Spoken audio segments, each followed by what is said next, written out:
Evenflo Xpand single stroller front wheel removal. This is the Xpand model. We're gonna remove the front wheels. We're gonna turn the stroller upside down like this, and there is a little tab right there. This tab,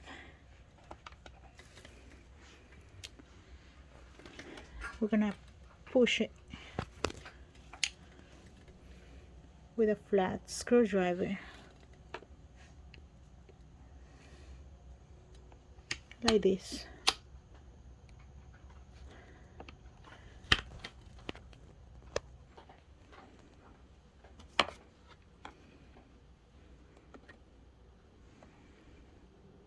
Push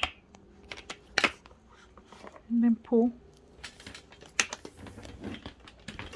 I'm working with one hand, so it's a little bit difficult for me, but you push, and here is the front wheel. Same with this side, with the other side.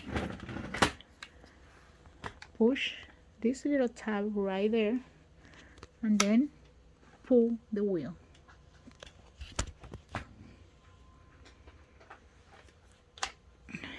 Easy. Thank you. Thanks for watching. Please subscribe and share if you find this useful for you. Thanks. God bless you.